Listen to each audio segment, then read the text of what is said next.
بسم الله الرحمن الرحيم. السلام عليكم ورحمة الله وبركاته.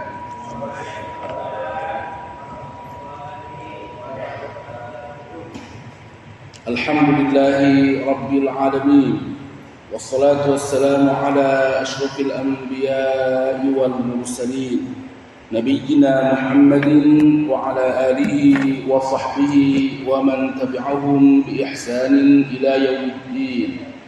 رب اشرح لي صدري ويسر لي أمري واحلل عقدة من لساني يفقه قولي.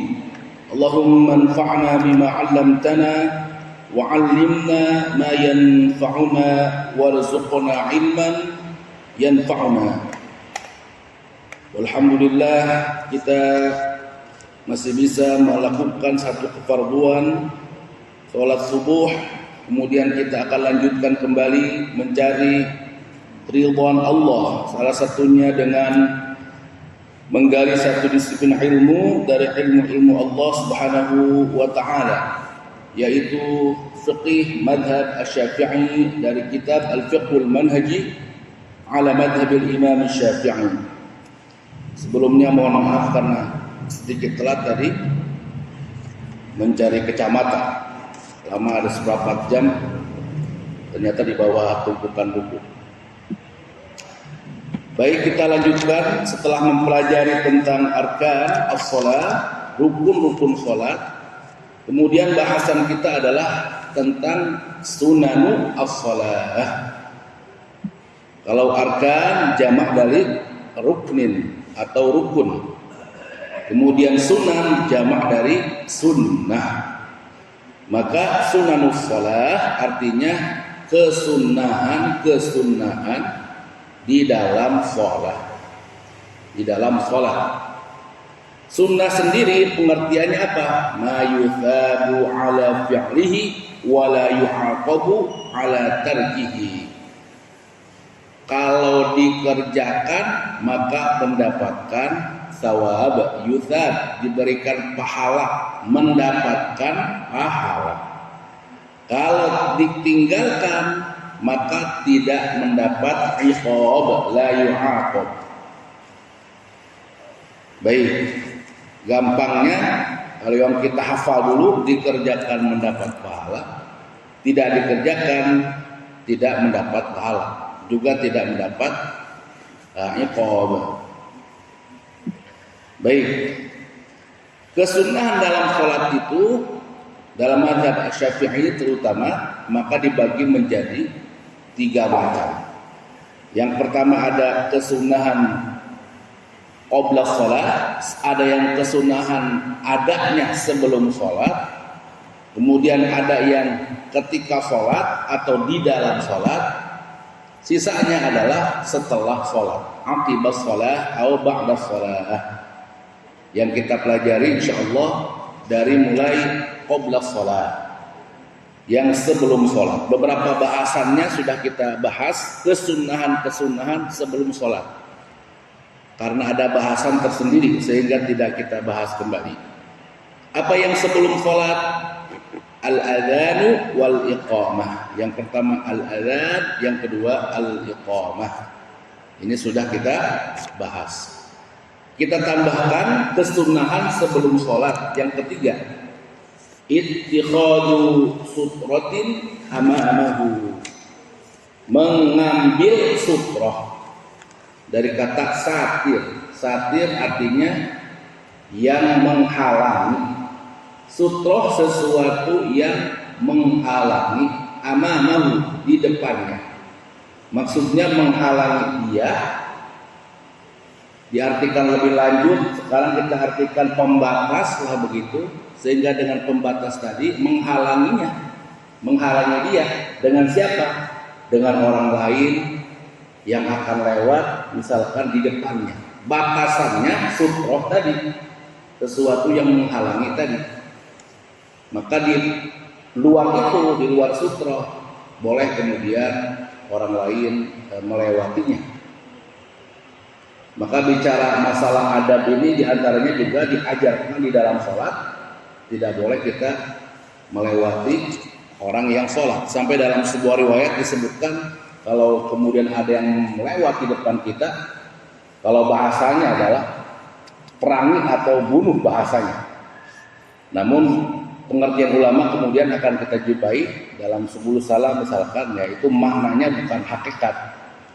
Artinya hindarkan, jangan sampai terjadi begitu. Bukan berarti maknanya diperangi atau dibunuh secara hakikat. Saking-saking tidak bolehnya orang lewat di depan orang yang sholat, terkecuali darurat ya, kecuali darurat, nggak ada jalan lagi, orang mau lewat, mungkin ada sesuatu yang mudhar, yang darurat, ingin ke kamar mandi misalkan, tiba-tiba datangnya kondisinya mendadak, mendesak, dan lain sebagainya. Pokoknya kalau bicara darurat, segala sesuatunya bisa menjadi boleh, bahkan yang haram-haram pun bisa kemudian menjadi boleh.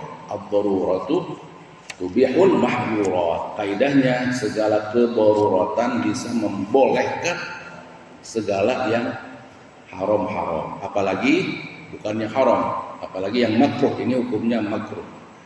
Maka tentunya adalah boleh. Baik. Jadi fungsinya apa? Sutra tadi tahulu bainahu wa bainal marin, menjadi penghalang baginya dan bagi orang-orang yang lewat. Tentu di depannya, yang namanya lewat tentu di depannya. Karena sutra tadi konteksnya apa? Amamahu, di depannya. Tidak berarti janbahu, sebelah kanan, sebelah kiri, atau wara'ahu, tidak usah. Tidak usah kita bikin pembatas kanan kiri depan belakang. Cukup depan saja. Apa saja dicontohkan yang bisa kita jadikan sutra, di antaranya kajidarin, tentu dinding, ya jelas memang itu pembatas. Bahkan dia posisinya dari bawah sampai atas kalau dinding. Wa amud, atau kemudian juga apa amud, apa namanya, tiang, ya, wa asa, atau kemudian juga asa, tongkat, au kana yabsutu amamahu musallan kasajjadah, atau kemudian dia menaruh di depannya, di depan tempat sholatnya, di depannya, di depan dia sholat, ya barang-barang seperti sajadah, ya. Pokoknya segala barang yang menjadi pembatas dia sholat atau pembatas di depannya. Fa illam yajid, kalau enggak bisa maka setidak-tidaknya khutton, dia membuat garis. Kalau zaman Nabi karena debu dari tanah begitu, maka konteksnya membuat garis. Kalau di zaman sekarang ya tidak mungkin kita bikin garis bawa spidol di masjid dimanapun, kan nggak mungkin. Maka garis itu secara uruf zaman sekarang ya, kalau di masjid-masjid berarti ya garis-garis ini, apa namanya, pembatas soft ini, pembatas. Maka itu secara urufnya itu sesungguhnya juga adalah sutra. Jadi makna sutra itu tidak harus kemudian dipahami sesuatu barang, tidak. Minimal pembatas. Yang ma'ruf ini kan sudah ma'ruf di antara orang Indonesia, maka ini menjadi sutra. Adapun kemudian misalkan kita sholat di situ kosong, tempatnya kosong, tidak ada jamaah, ya, maka kita berada sholat atau sutra kita berupa barang yang memang jelas tidak akan ada orang yang lewat, maka ini tentunya lebih utama, lebih afdol. Ya dinding tadi tentu lebih afdol. Kita sholat di belakangnya, orang juga sangat akan ma'ruf, tidak akan lewat di depan kita. Kemudian juga apalagi misalkan jadi amud tadi, ya, tiang dan lain sebagainya, memang akan lebih afdol kalau berupa barang. Tapi lagi-lagi tidak harus itu. Segala yang ma'ruf pun, yang sudah ma'ruf diketahui secara uruf di kita berupa garis-garis pembatas, ini juga sudah menjadi atau maknanya adalah juga sutra. Maksudnya artinya apa? Tidak perlu bersaklek-saklek misalkan seperti begini, nggak ada tiang tiba-tiba lagi ada pengajian, sholat saja ke depan misalkan begitu, nggak usah begitu juga. Atau kalau masih ada, biasanya kalau dalam kajian begini di depan di belakangnya ada amud, ada tiang begitu, ya di depan tiangnya, di belakang tiangnya. Ya, atau kalau kita bawa barang, maka barang kita letakkan di depan kita sebagai sutro. Apapun lah, tas kita lah dan lain sebagainya. Kita bawa tas misalkan, ya taruh di depan kita. Jadi itu sesungguhnya tidak saklek maknanya adalah satu barang saja, tidak. Barang memang menjadi lebih afdol karena lebih terlihat, itu menjadi pembatas. Ini sesungguhnya perkara yang zahir. Lebih dari itu, ini kalau kita mengutip misalkan pandangannya Ibnu Umar tentang bahwa baginya mau pakai sutro nggak pakai sutro tidak menghalangi kehusuanku kepada Allah Subhanahu wa taala. Jadi dalam kita beribadah tetap kita melihat dua hal. Secara makna lebih dalam masalah kehusuan ini sesuatu, sutro juga sesuatu yang lain.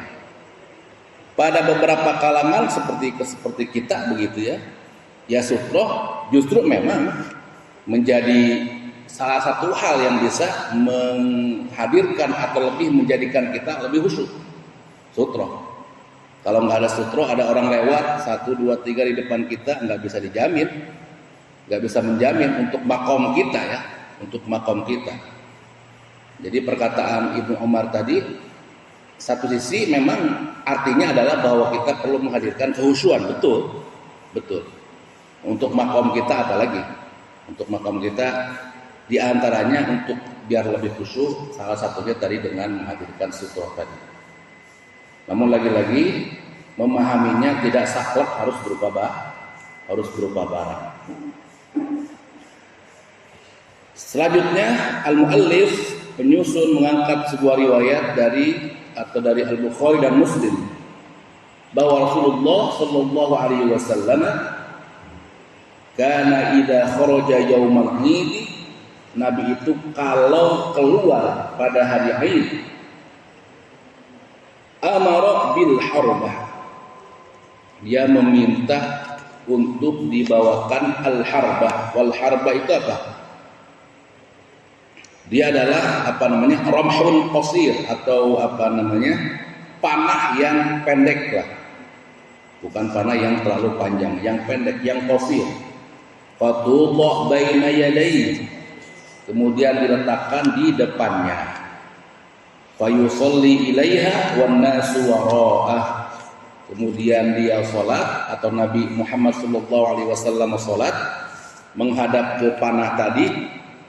Tentu kalau panah artinya apa? Ditancapkan ya, bukan diletakkan begitu saja. Ditancapkan sehingga lebih terlihat, itu seperti sesuatu yang menghalangi. Kalau hanya digeletakkan begitu kan nggak terlalu terlihat. Sementara panah ya hanya sebesar jari kita, maka ditancapkan. Artinya memang sesuatu yang berwujud lebih afdol, yang zahirnya lebih kelihatan, lebih nampak, tentu lebih utama. Ya tadi kita bawa apapun, kita bawa tas kita lah taruh begitu. Wan nasu wara'ahu, dan manusia salat di belakangnya Rasulullah sallallahu alaihi wasallam. Wa kana yaf'alu dzalika bis safar, dan Nabi melakukan itu di dalam safarnya. Baik, kalau di masjid-masjid bisa kita jumpai ya, atau ada beberapa masjid juga yang bikin sutro berupa papan-papan. Ini juga sesuatu yang sunnah. Saya ingin mengajak untuk kita berinsaf lah, terutama adil seadil-adilnya, begitu ya. Memang ada beberapa masjid yang membuat sutro ini berupa papan, memang menggunakan pendapat yang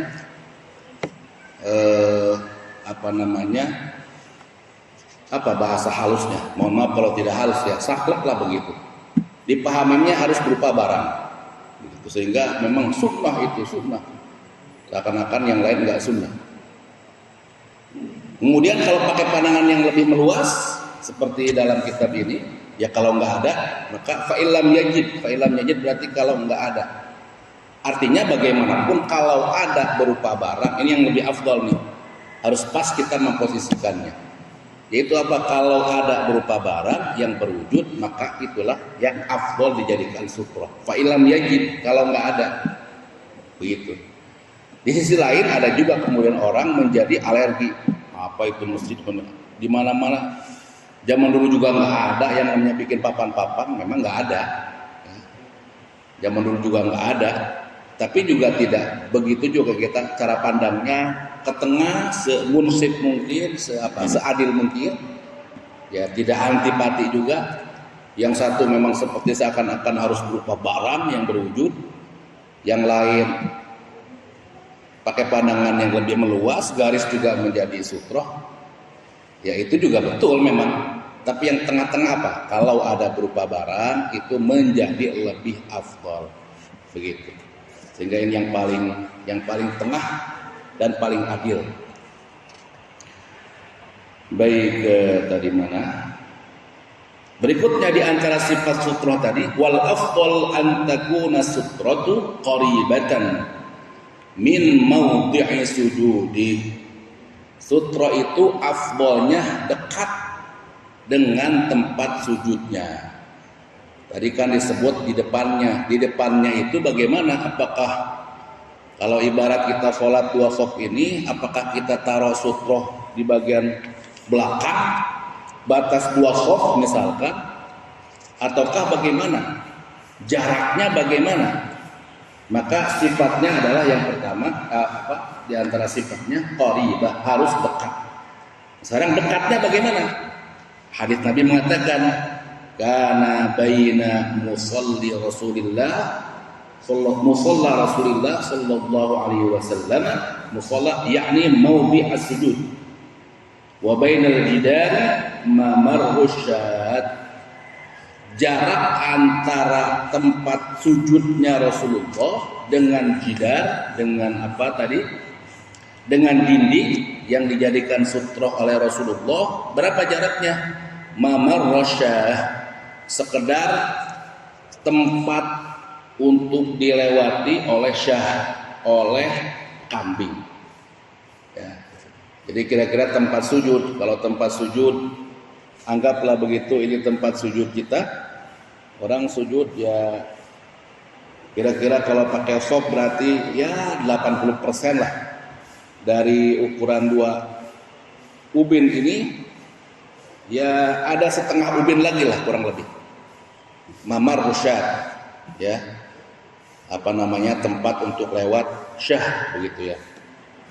Nanti maknanya apa? Jadi kalau kita bayang-bayang seperti ini, ya kurang lebih, atau agak sempit dikit ini ya, agak sempit dikit. Tambahan dikit lah ya, kira-kira ada tempat ya 1-2 ubin lah begitu. Jadi tidak dekatnya, tidak langsung di depan kepala kita. Nanti mungkin maknanya apa? Wallahu alam, saya belum pernah mendengarkan. Ya mungkin maknanya, ya hikmahnya bisa saja kalau kita mencari hikmah yang kita kuat, yang kita cari. Ya dalam keadaan darurat, orang misalkan lagi sujud, ya orang masih bisa lewat tetap. Yang namanya lewat orang masih bisa untuk dalam keadaan darurat. Ya, ketika sujud misalkan, kalau ketika berdiri kan masih bisa di depannya. Kalau ketika sujud ada nggak space untuk dia lewat misalkan begitu. Ya setidaknya bisa orang lewat lagi-lagi dalam keadaan yang darurat. Barangkali itu hikmahnya ya, barangkali. Baik. Jadi ini kesunahan sebelum sholat. Adzan, al-iqamah dengan membuat sutroh. Selanjutnya as-sunan allati tu'adda athna as-shalah. Sunan, kesunahan ketika sholat.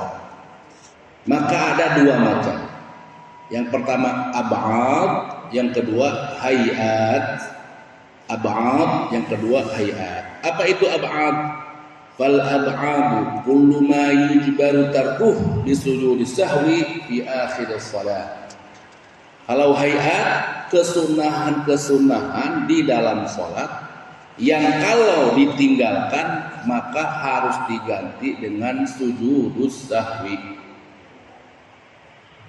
Hayat, kesunahan-kesunahan di dalam sholat yang kalau ditinggalkan tidak apa-apa, tidak apa-apa dan tidak harus diganti dengan sujud sahwi di akhir sholat. Ini yang kemudian beberapa hal poin ini yang kemudian beberapanya menjadi pembeda dengan mazhab yang lain. Ada istilah sunnah yang al-ab'ad dengan al-hayat. Makanya ab'ad itu nanti dalam keterangan fikih Syafi'i yang lain dari kata ba'ad. Ba'ad itu artinya sebagian. Bagian saking-saking dia menjadi bagian inti dari sholat, maka dikatakan ba'ad. Dia di bawah rukun. Kalau rukun nggak dikerjakan, tidak sah dan nggak ada solusi, harus diulang kembali.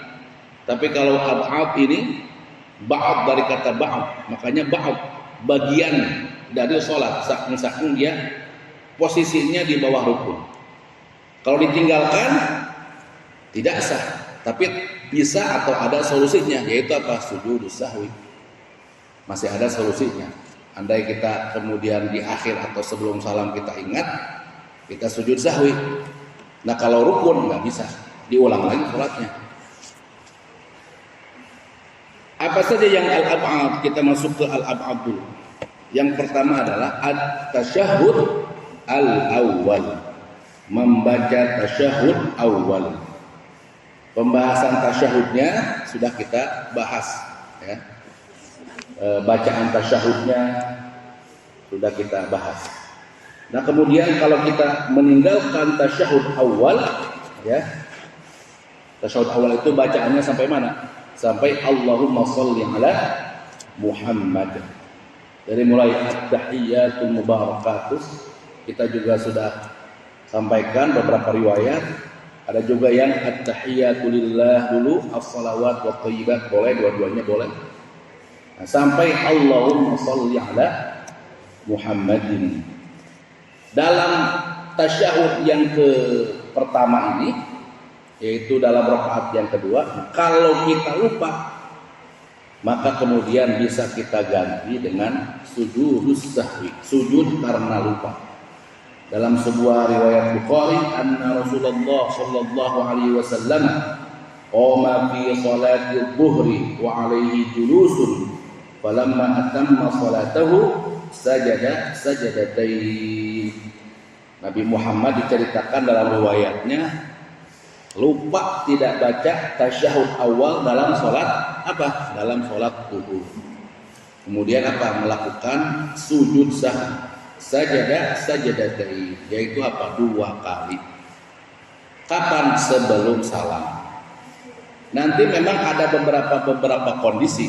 Ya, kalau kondisinya dia lupa atau setelah sholat, bisa dilakukan setelah sholat.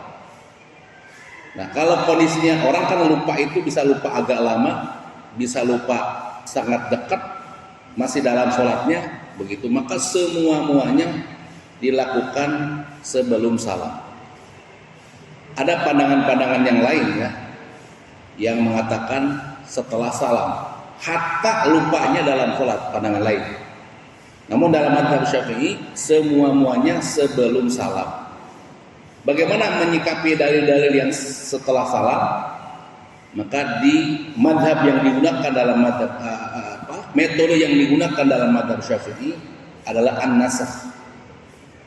Disimpulkan bahwa yang riwayat-riwayat setelah salam itu datang lebih dahulu dan dinasakh dengan riwayat-riwayat, dihapuskan dengan riwayat yang setelah salam. Ini kalau dalam pandangannya madhab Syafi'i. Mungkin kita tahu dulu madhab Syafi'i kok sebelum salam. Barangkali kita bertanya-tanya. Maka jawabannya itu. mazhab atau metode yang digunakan dalam mazhab Syafi'i adalah an-nasakh. Maka yang paling terakhir berlaku adalah disebutkan Nabi di akhir hayatnya dalam kasus-kasus sujud sahwi melakukannya sebelum salam. Baik. Mana tadi? Ya. Kemudian apa yang kita baca? Boleh ada beberapa versi bacaan.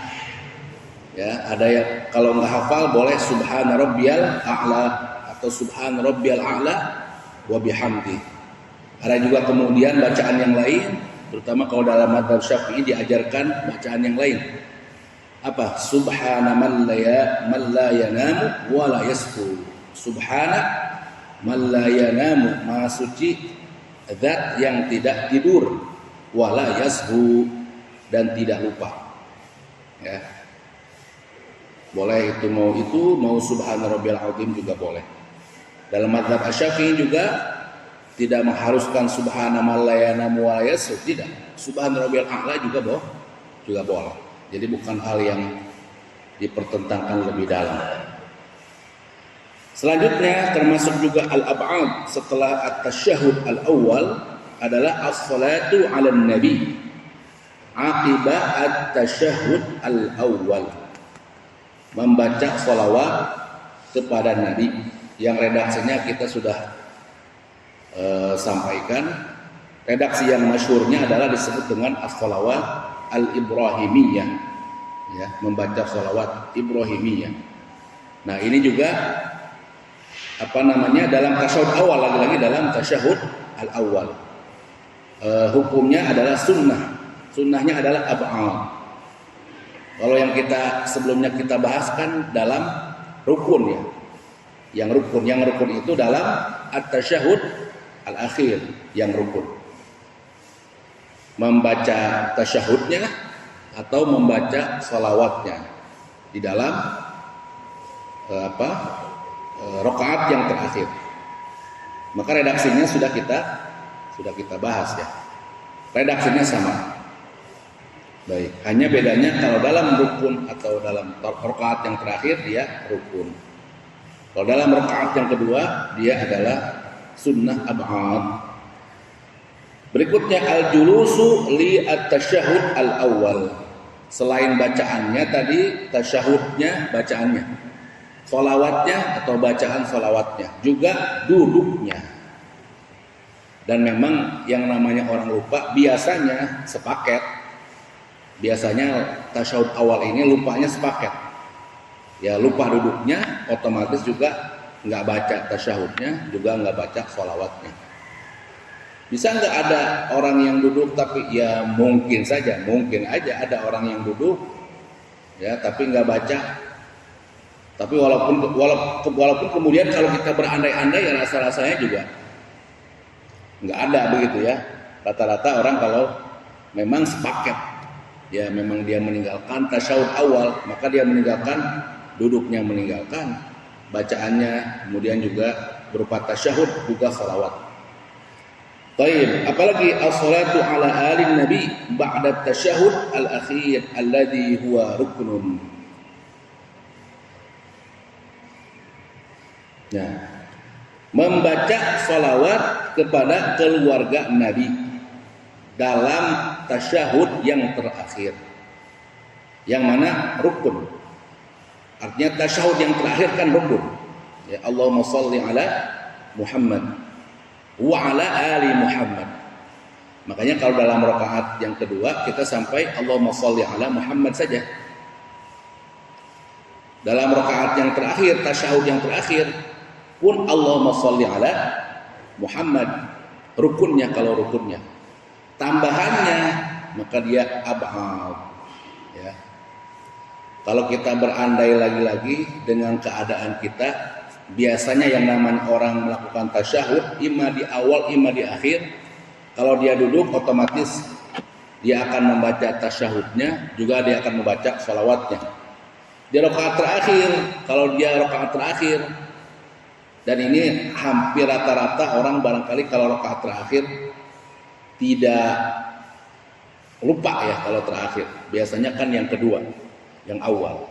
Maka yang terakhir, kalau dia duduk tasyahud terakhir, insya Allah dia tentunya akan membaca tasyahudnya, yang mana itu rukun, sholawatnya, yang mana juga itu rukun, kemudian kepada sholawat kepada keluarga Nabi, otomatis dia akan baca. Ini kalau bicara tentang realita dalam kenyataan seorang atau orang-orang yang sholat, begitu ya.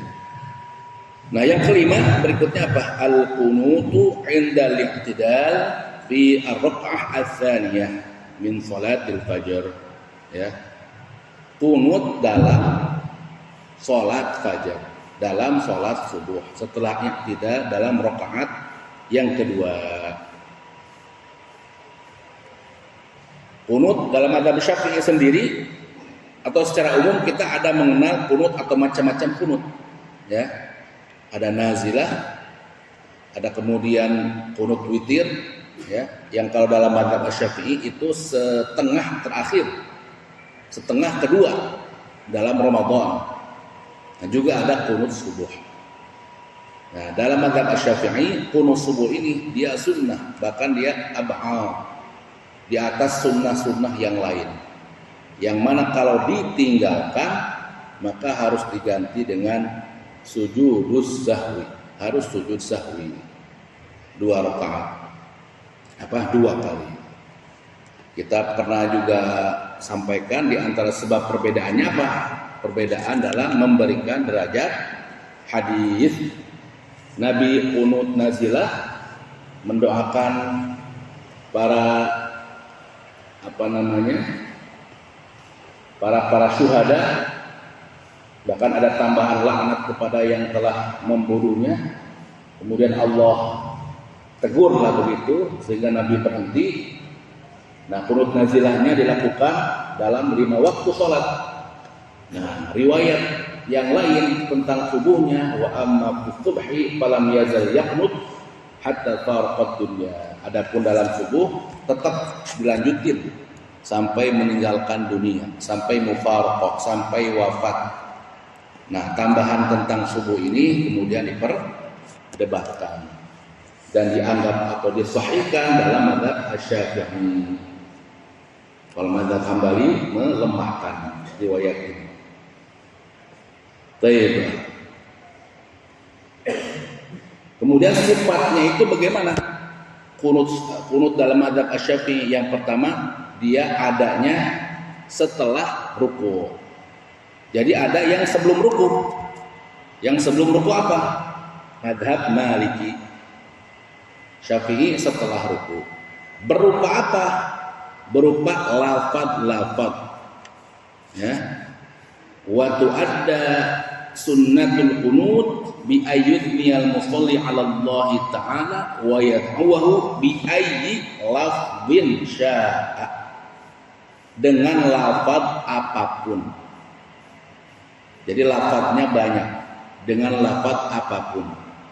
Ka'ayyaqul Allahumma ighfirli ya ghafur, ya Allah ampunilah aku wahai ghafur, wahai yang maha pemberi ampun.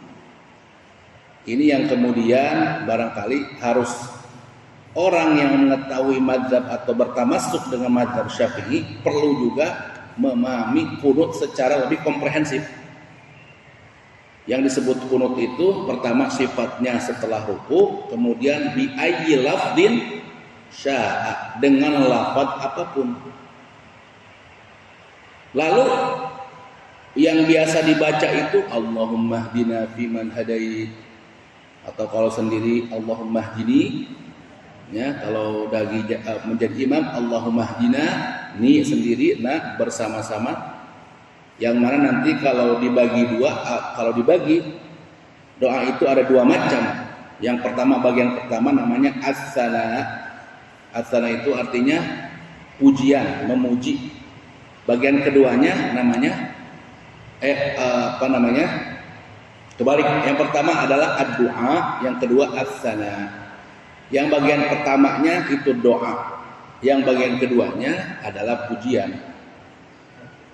Yang mana bagian yang pertama? Allahumma hdina fiman hadait wa afina fiman afait wa tawallana fiman tawallait wa barik lana fima a'tait, terus dan seterusnya.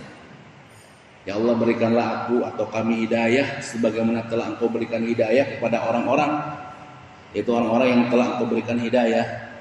Berikan kami kesehatan, afiat sebagaimana juga Engkau berikan kesehatan kepada orang-orang yang Engkau berikan afiat. Berikan apa lagi berikutnya, wabarik, diberikan keberkahan, ya. Kemudian apalagi dan seterusnya begitu. Allah waqina syarra ma qadait, minta berlindung dari qada-qada yang buruk. Itu kan doa-doa, ya Allah, ya Allah, ya Allah, ya Allah. Berilah, berilah, berilah. Namanya ad-du'a. Bagian yang berikutnya namanya apa? As-sana. As-sana artinya pujian. Fa innaka taqdi wa la yuqda 'alaik, karena Engkau lah yang mengqadha dan tidak ada qadha kepadamu. Tidak ada orang yang bisa ngatur Allah dalam mengqadha. Innahu la yadhillu man walait wa la ya'izzu man adait. Enggak ada orang yang akan punya izzah menjadi mulia kalau engkau hinakan.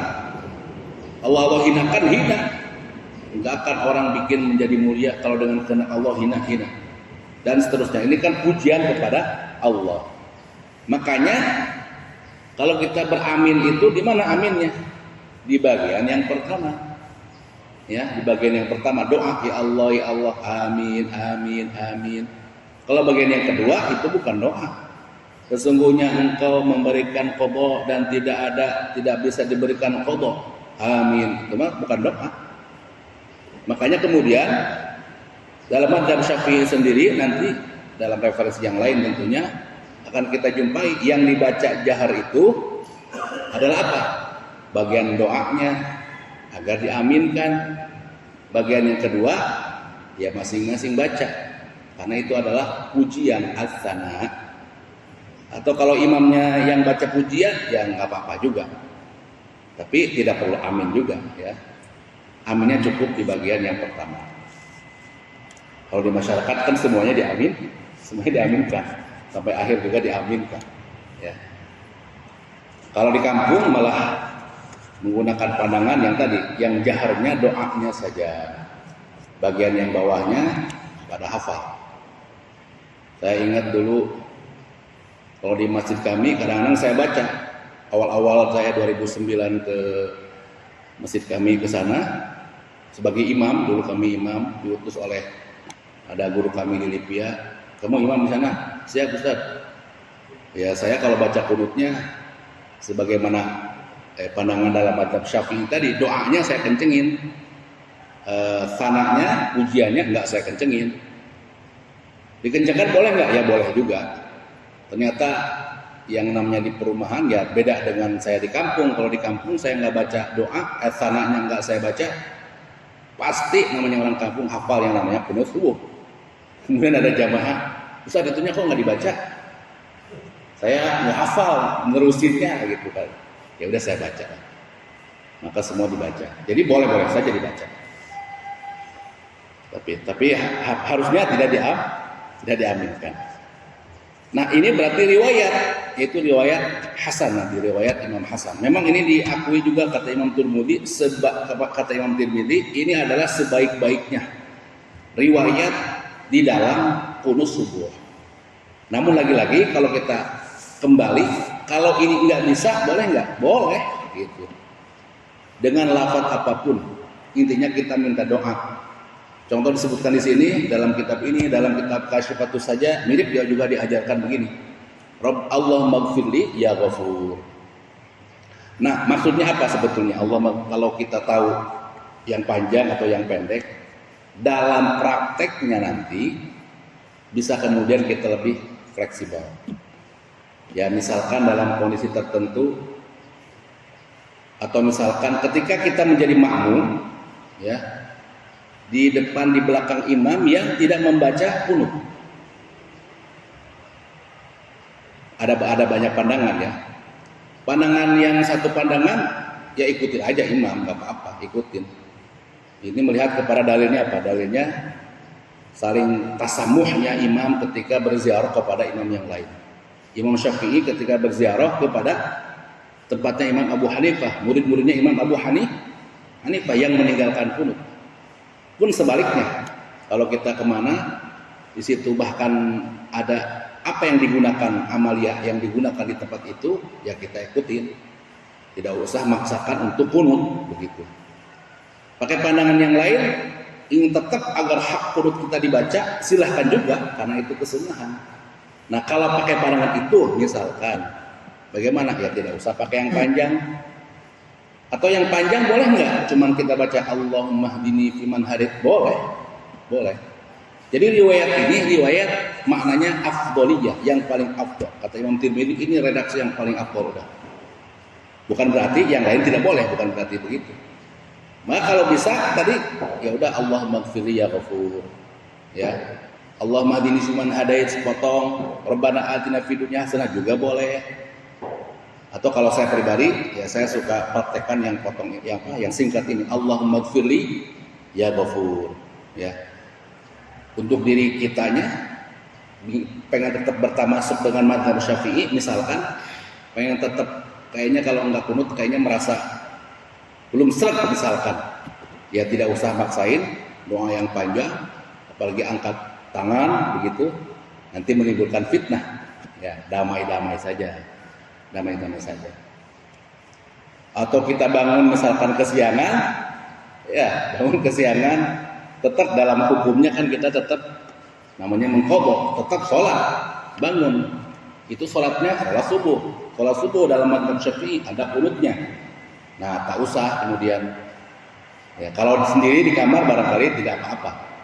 Kalau kita misalkan di mana lah di mushola begitu ya, orang lagi pada sholat duha juga, ya tak usah Allah udah angkat tangan, baca riwayat yang panjang, nanti barangkali khawatirnya menghadirkan fitnah. Baca saja Allahumma firli ya ghafur, Allahumma firli ya ghafur, gampang ya, Allahumma firli ya ghafur. Nanti orang juga nggak kelihatan dia baca kunut. Sisi lainnya mungkin menahan malu juga, kita biar nggak malu kan, biar nggak malu kita sholatnya kesiangan. Pikirannya orang husnudzonnya, salat duhanya dia 4 rakaat, padahal yang duanya salat subuh qadha. Baik. Jadi karena ini juga satu kasus yang terjadi di komplek saya, terjadi begini. Kalau kami sendiri di komplek bergantian, kadang kunut, kadang enggak, ya tergantung kemudian imamnya. Karena memang kami di komplek macam-macam gitu. Pandangan yang tadi ziarah imam tadi bisa digunakan dalam satu komunitas yang majemuk. Tapi yang komplek begitu. Tapi kalau komunitas kayak di kampung yang sama semua, Cimande kampung saya yang tiap hari kunut, ya jangan menggunakan pandangan mazhab yang lain. Nah, kalau kemudian tadi pas misalkan enggak kunut, orang yang saya seratnya kunut, bisa menggunakan cara yang kedua tadi. Karena sempat terjadi dia merasa apa? Kok nggak kunut? Sehingga ngobrol dengan saya, ya ditanya hukum kunut aja nggak tahu. Sunnahnya sunat apa itu aja nggak tahu. Jadi pokoknya dalam pandangan dia, barangkali mungkin mikirnya sunnahnya dia rukun barangkali juga kan ya. Jadi kadang-kadang secara adab itu ya, bicara adab ya, ini penting. Adab lebih di atas daripada ilmu, ini penting banget. Cara seorang nanya ke ustaz, ya. Apalagi kalau nanyanya ngejatuhin, ini haram banget kalau dalam kajian ta'lim muta'allim. Nanya ke ustaz itu harus merunduk gitu. Bagaimanapun namanya murid, ya, satu huruf saja kita dapat ilmu dari seorang guru, dari orang lain begitu, maka dia jadi guru bagi kita. Kalau pakai pandangannya sahabat Ali, man 'allamani harfan sirtu lahu 'abdan. Nah kadang-kadang di beberapa komunitas ya kurang menjaga adab begitu ya, kurang menjaga adab. Kalau bertanya itu seakan-akan memang paling dia yang tahu misalkan begitu. Ya ini kok padahal pakai rasa-rasa gitu. Ditanya pembahasan kunut secara lebih detail juga tidak paham gitu. Orang pasti nyangkanya tadi yang namanya kunut memang ya setelah ruku dengan bacaan ini begitu. Sepertinya nggak ada bacaan yang lain. Nah, kan dari situ saja berarti kan, mohon maaf, berarti kan saya bodoh gitu. Bodoh tapi nanya seperti orang pinter. Nah gitu kadang-kadang. Tapi sebagai dai juga memang harus bersabar. Dai juga harus bersabar. Nah sebagai mustami adab lebih dahulu daripada ilmu. Apa kata ulama bahwa kunna nata'allamu al-adaba 30 sana. Kita belajar adab itu 30 tahun dan belajar ilmu 20 sana, 20 tahun. 30 banding 20 hampir sebagian besar lah begitu ya. 70%-nya atau 60%-nya itu adab dulu. Ya. Sampai kalau bagaimana diceritakan sahabat ulama melewati rumah gurunya saja di waktu siang pelan-pelan, khawatir gurunya lagi tidur gitu ya. Atau kita dalam ber-SMS, ada kalau yang beradab banget. Alhamdulillah kami mahasiswa beradab bermula dengan assalamualaikum dulu, didiamin dulu, gak nanya apa-apa sampai dia berkomentar nanti kira-kira. Terus bahasanya itu selalu diawali dengan mohon maaf, mohon izin. Nah ini bagian dari adab. Ya karena ada juga, misalkan teman kami menelpon seorang profesor terkenal ya, dosen pembimbingnya, nggak nyambung. Akhirnya dia telepon sekretarisnya atau ajudan sekretarisnya lah begitu. Ini kok Kak susah ditelepon? Nggak begitu juga. Karena dia ustaz, orang itu ustaz juga, teman kami juga. Ya pelan-pelan begitu menjaga adab. Baik, kita lanjutkan ya satu lagi. Belum suruh. Baik, tadi sudah tentang kunut. Berikutnya ada al-hayat. Tadi apa al-hayat? Kesunahan yang kalau ditinggalkan tidak mengapa, tetap sholatnya sah dan juga tidak harus diganti dengan sujudu as-sahwi. Ini banyak, mungkin kita ambil satu atau dua begitu ya. Yang pertama adalah raf'ul yadaini 'inda takbiratul ihram wa 'inda ruku' wa 'inda rafa' minar ruku'. Mengangkat kedua tangan sebelum atau ketika takbiratul ihram. Riwayat yang diangkat di sini dan cara yang diangkat diajarkan ada dua cara. Ya, ada yang riwayat hadwal mankibain, sejajar dengan pundak. Juga ada yang al-udunain, sejajarnya dengan al-udunain atau kedua telinga. Muhadiyan bi ibhamaihima li syahmatil udunain, dengan daun telinga. Ya. Ala an takuna kaffahu makshufatain, dan kedua telapak tangannya terbuka. Atau juga riwayat yang lain Al-Bukhari dan Muslim. Ya, ini yang Farafa yadayhi hina yukabbir hatta yaj'alahuma hadwa mankibai, yang al-mankib, sejajar dengan mankib. Dan dua-duanya boleh digunakan. Ada pandangan dalam mazhab Syafi'i juga, ini perbedaan dalam mazhab ya. Ada yang memposisikannya kalau yang al-udunain ini untuk takbiratul ihram. Kalau yang mankibain untuk takbir al-intiqalat yang lain. Menggabungkan riwayat-riwayat tadi tentang takbirnya sampai ke telinga, daun telinga, juga sejajar dengan al-mankibain. Maka ada yang memposisikannya yang sampai telinga atau daun telinga ini untuk takbiratul ihram. Pandangan yang lain masih dalam mazhab Syafi'i ya. Yang takbiratul ihram pun boleh memilih, mau mankibain juga boleh. Jadi tidak hanya di luar mazhab. Perbedaan itu kadang juga terjadi fil madhab, bukan hanya bainal madzahib. Ya ini pilihan. Apalagi berikutnya wad'u yadihil yumna ala dhahri yadihil yusra wa dzalika fil wudu. Meletakkan apa? Tangan kanannya di atas tangan kirinya ketika wudu, ketika berdiri, ya, ketika berdiri.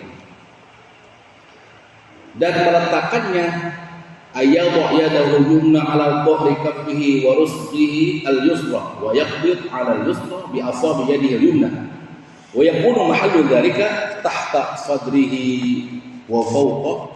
Dan itu di mana diletakkannya? Tahta sadrihi, di bawah dadanya, di atas surrohnya, di atas pusarnya. Ini dalam mazhab Syafi'i, di bawah dada, di atas pusar. Nanti kalau dalam perbandingan mazhab kita akan jumpai ada pandangan-pandangan yang lain. Kalau Maliki maka dia tidak bersedekap. Nah, mazhab yang lain bersedekap. Syafi'i tadi di bawah dada, di atas surroh. Kalau Hanafi tahta surroh, di bawahnya. Hanafi dan pandangan Hanabilah, mazhab Ahmad bin Hanbal di bawah surroh, ya. Lalu yang di atas dada ini sesungguhnya pandangan ulama kontemporer. Yang di atas dada. Misalkan kita akan lihat kalau yang agak jauh ulamanya, semuanya ulama bukan yang mutaqaddimun, ya. Yang agak, misalkan Imam Asy-Syaukani dalam Nailul Awqar, Imam As-Sab'ani dalam Subulus Salam, ini yang agak lamaan lah, ya. Yang terbarunya misalkan beberapa ulama di Saudi, misalkan yang masyhur adalah Syekh Al-Albani dalam Sifat Salatin Nabi, sehingga beberapa jamaahnya begitu mengamalkan hal ini. Lagi-lagi ulama 4 mazhab tidak ada yang ala sodar memang di atas dada. Nah, riwayat ala sodar tadi dihukumi oleh ulama yang lain, ada hadisnya, ada sesuatu yang janggal. Ada seorang bernama Ma'mal, ya,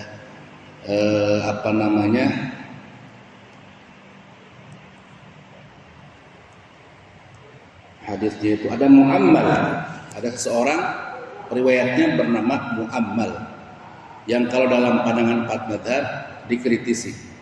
Ibnu Hajar mengatakan huwa saduqun sayyi'ul hifdz. Orang ini benar saduq, ya begitu, tapi sayyi'ul hifdz, hafalannya buruk, sehingga dikritisi hadis itu. Maka tidak ada ulama yang 4 mazhab yang di atas sodar, nggak ada. Itu ulama-ulama kontemporer, ya. Memang kalau bicara Asy-Syaukani, mohon maaf, beberapa riwayatnya ya beliau terkenalnya dalam dunia kontemporer ini sebagai yang berkonsentrasi dalam ilmu hadis. Nah, namun dalam hal yang lain, dalam kajian-kajiannya kemudian banyak riwayat-riwayat yang kemudian takhrijnya begitu, takhrij hadisnya berbeda dengan ulama-ulama yang lain. Ini yang kemudian banyak dikritisi lah begitu. Lalu sampai-sampai kalau pakai pandangan yang lebih barangkali tidak adil lah begitu, ya sangat tidak ahli hadis begitu kan. Tapi ada pandangan yang cukup bijak bagi saya, guru kita, Guru Lutfi, ya dulu waktu ngajar di kelas pernah mengatakan tentang Syekh Al-Albani, ya huwa a'lam minni bi'tawabit. Ya, dia seorang alim, tentu kalau dibandingkan kita lebih alim berlapis-lapis. Namun lagi-lagi kalau disandingkan dengan ulama-ulama ahli hadis terdahulu, maka banyak riwayat-riwayatnya yang kemudian takhrijnya berbeda dengan ulama sekarang. Wallahu a'lam bishawab, wallahu a'lam bis-shawab. Sudah selesai? Udah? Oh. Udah lewat tadi, nggak kedengeran. Baik. Udah lewat 15 menit udah. Udah. Baik. Tadi suluknya sudah, berarti udah lewat 15. Satu lagi barangkali ya. Satu lagi nanti kita lanjutkan di pertemuan berikutnya. Termasuk hayat, satu lagi yang ketiga, biar ganjil. an-nadhar ila mawdi'is sujud, melihat kepada tempat sujud. Nanti lebih lanjut misalkan lebih rinci dalam Wa'ihul Bayan, Syekh Ali As-Sabuni merinci bagaimana seseorang ketika sholat pandangan matanya harus mengarah ke mana. Maka dalam posisi berdiri dia melihat ke mawdi'as sujud, tempat sujud. Dalam posisi duduk dia melihat, kalau di dalam Syekh Ali As-Sabuni hanya dua macam saja, mawdi as-sujud dengan mawdi al-anf. Tempat sujud, lebih khusus berikutnya adalah tempat hidung kita. Berdiri melihat ke tempat sujud, ketika duduk melihat ke tempat sujud, nah ketika sujud melihat ke mawdi'ul anf, ketika tempatnya hidung kita. Nah, kalau di sini sedikit berbeda. Untuk duduk lebih khusus lagi. Kalau untuk duduk maka dia fayaj'al nadharahu ila sabbabatih. Dia melihat kepada sabbabah, kepada telunjuknya. Itu bedanya. Berdiri Syekh Mustafa Dib Al-Bugha dengan Syekh Ali As-Sabuni sama. Berdiri ke tempat sujud ke mawdi'ul anf, tapi ketika duduk kalau As-Sabuni kepada tempat sujud, kalau Mustafa Dib Al-Bugha dalam kitab ini kepada as-sababah, kepada telunjuknya. Nah, ini semua kesunahan-kesunahan yang kalau kemudian tidak kita lakukan pun maka tetap sah sholatnya dan tidak harus diganti dengan sujudus sahwi. Baik, barangkali ini silakan kalau ada yang dikonfirmasi.